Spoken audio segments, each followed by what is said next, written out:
नमस्कार।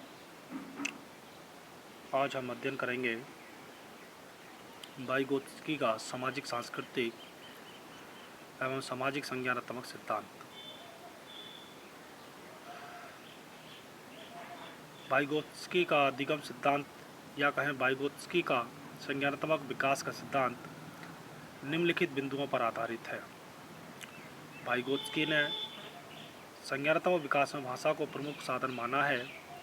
इसका वर्णन करते हुए वो कहते हैं कि भाषा संज्ञानात्मक विकास के उपागम के रूप में प्रयुक्त नहीं होती है, परंतु उन्होंने कहा है कि यह एक ऐसा उपाय हमें जो सांस्कृतिक विवरण को आकार प्रदान करता है, जिनके अतिरिक्त संस्थाएं, साधन मानव निर्मित वह संस्थाएं हैं जो ऐतिहासिक एवं सांस्कृतिक व्यवस्थाओं की ओर संकेत करती हैं।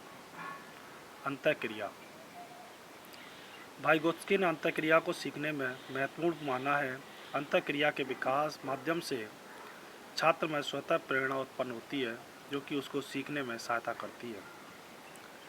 वाइगोत्स्की का कहना है कि जो कुछ हम जानते हैं और जो कुछ हम नहीं जानते हैं, उसके पीछे के रिक्त स्थान होता है ZPD।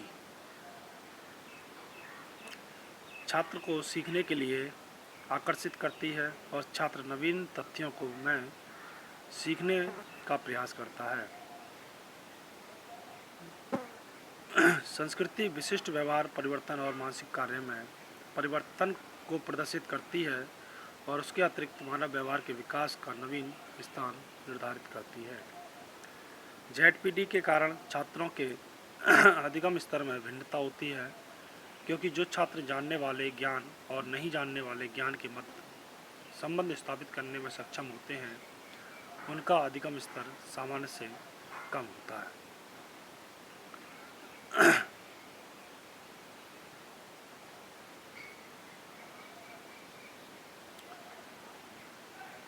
अब हम जानते हैं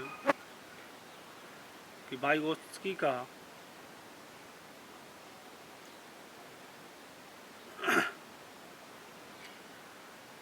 सामाजिक सांस्कृतिक और सामाजिक संज्ञानात्मक सिद्धांत। लेव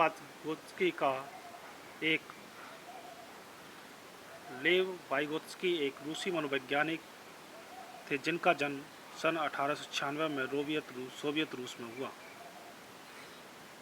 उसने पियाजे द्वारा विकसित संज्ञानात्मक विकास के सिद्धांत का कुछ संदर्भों में तो समर्थन किया है, लेकिन कुछ संदर्भों में नहीं किया है। जैसे पियाजे ने अपने सिद्धांत में बालक की परिपक्वता को ही महत्वपूर्ण माना, लेकिन उसने बालक के सामाजिक सांस्कृतिक वातावरण की अनदेखी की है, जबकि वाइगोत्स्की बच्चे के संज्ञानात्मक विकास में सामाजिक कारकों और भाषा को महत्वपूर्ण स्थान देता है। और यही कारण है कि उसके संज्ञानात्मक विकास के सिद्धांत को सामाजिक सांस्कृतिक और सामाजिक संज्ञानात्मक सिद्धांत के नाम से जाना जाता है। पियाजे ने अपने सिद्धांत में यह स्पष्ट कहा था कि बच्चों के संज्ञानात्मक विकास में उनकी संस्कृति एवं शिक्षा की भूमिका महत्वपूर्ण नहीं होती है, जबकि वाइगोत्स्की का मानना है कि बच्चे चाहे जिस आयु के हों, उन्हें संज्ञानात्मक विकास में उनकी सामाजिक और सांस्कृतिक पृष्ठभूमि का महत्वपूर्ण योगदान अवश्य रहता है और बच्चे का संज्ञानात्मक विकास अंतर्वैयक्तिक सामाजिक संदर्भ में संपन्न होता है। वाइगोत्स्की ने इस संबंध में होने वाले संज्ञानात्मक विकास से संबंधित 3 संप्रतियों का उल्लेख किया है, जो निम्न है: वास्तविक विकास स्तर, संभावित विकास स्तर, निकटस्थ विकास क्षेत्र। सबसे पहले वास्तविक विकास स्तर। विकास के इस स्तर का संबंध बालक की उस योग्यता से है जहाँ तक वह बिना किसी व्यक्ति की सहायता लिए अपना कार्य भलीभांति स्वयं कर लेता है।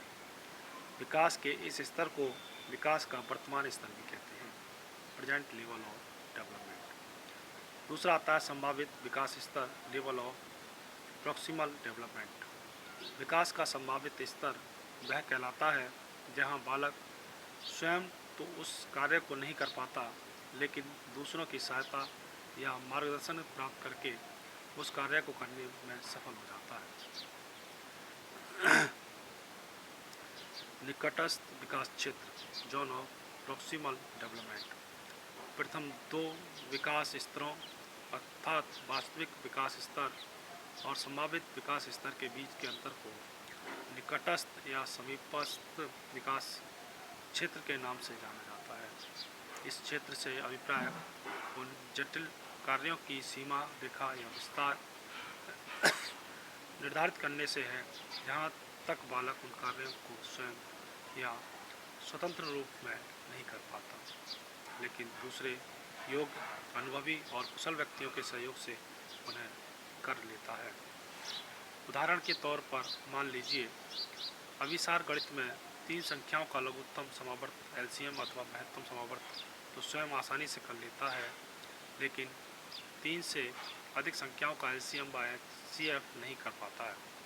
तो यह क्रिया इस बालक के वास्तविक विकास स्तर को दर्शाती है। वाइगोत्स्की के संज्ञानात्मक विकास के स्तरों को हमने चित्र के जरिए भी समझा है।